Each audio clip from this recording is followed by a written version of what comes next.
Jacob Augustus Riis was born in Riis, the first and oldest known Viking town in Denmark. He was the third of 14 children, 13 of which were boys. As a young man, Jacob began work for Elizabeth Gortz's father's factory.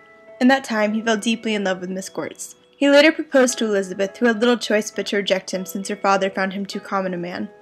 Distressed and heartbroken, Riis moved to Copenhagen to pursue the trade of carpentry. He wrote, "Poor father. Of the whole 14, but one lived to realize his hopes of a professional career, only to die when he had just graduated from the medical school. Not till 30 years after did I know how deep the wound was I struck in my father then. It was a sad disappointment to him." In 1870, Riis made way to America on a steamer. He wrote, "And as I looked over the rail at the miles of straight streets, the green heights of Brooklyn, and the stir of ferry boats and pleasure craft on the river, my hopes rose high that somewhere in this teeming hive there would be a place for me." And indeed there was a place for Riis and his passionate spirit, but it was not without much difficulty that he found it. For years he roamed and wandered as a tramp, taking side jobs for low wages and a bed to sleep. After a discouraging stretch of hunger and unemployment, he decided his goal was to pursue journalism. After being rejected and laughed at least 2 accounts, and going 2 weeks without pay for his work at Long Island Weekly, Riis finally hit an ultimate low. Sitting on the street with his Newfoundland Bob, he recalls, "A voice hailed me by name. I recognized him in the principal of the telegraph school where I had gone until my money gave out. He seemed suddenly struck by something. 'Why, what are you doing here?' he asked. I told him Bob and I were just resting after a day of canvassing. 'Now how would you like to be a reporter if you've got nothing better to do?' So began my life as a newspaper man." And finally, after years without sweet Elizabeth, she accepted his second proposal after her first husband fell ill and died. In 1874, Riis became editor of the South Brooklyn News, where he developed his skills as a reporter. In 1877, he joined the New York Tribune, where he began his role as a police reporter. He worked in the slums of the Lower East Side. Riis began taking photographs in 1888, after magnesium flash powder was invented. His work in the slums and his 1890 book, How the Other Half Lives, gave momentum to a sanitary reform movement that started in the 1840s and culminated in New York State's landmark Tenement House Act of 1901.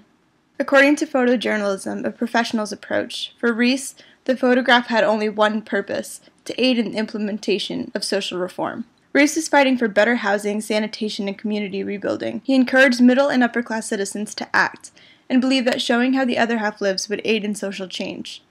In his book, How the Other Half Lives, he revealed slum life in its true form.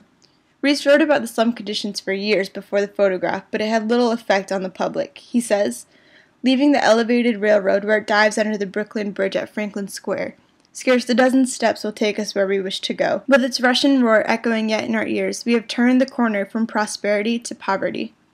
We stand upon the domain of the tenement. In the shadow of the great stone abutments, the old Knickerbocker houses linger like ghosts of a departed day. The worst of the slums was the Bend," he wrote, "where Mulberry Street crooks like an elbow within hail of the old depravity of the 5 Points is the Bend, foul core of New York slums. There is but one Bend in the world, and it is enough. Of its vast homeless crowds, the census takes no account." The process of keeping people from living in the slums had long been underway, but Riis remarked, "Incessant raids cannot keep down the crowds that make them their home.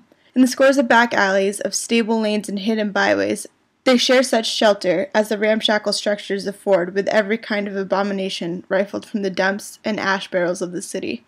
People would pay small wages for a spot in the tenements, the spot simply being a place on the floor. Perhaps one of Riis's most successful photographs is his 5 cents a spot, which shows a room that charges 5 cents for a place on the floor to sleep. It was these photographs that revealed true human suffering to middle and upper-class citizens. Riis's work caught the attention of Theodore Roosevelt, who befriended Riis for life, calling him the best American I ever knew. Roosevelt even accompanied Riis on trips to the tenements and agreed with Riis's statement, "We cannot rid of the tenements that shelter 2 million souls in New York today, but we can set about making them at least as nearly fit to harbor human souls as might be." According to Janet Pascal, the publication of his book in 1890 opened the eyes of the nation, inspired a generation of reformers, and made Jacob Riis one of the century's most prominent advocates and spokesmen for the poor. As Kober writes, Riis was among the first to press the camera into service as an agent for social awareness, using the camera as a tool for social reform. He wrote, "It was in 1893 when I saw him for the last time sitting with my first book, How the Other Half Lives, in his hand. I would have been repaid for the labor of writing 1,000 books by witnessing the pride he took in mine. There is at last a man of letters in the family, though he came by a road not down on the official map."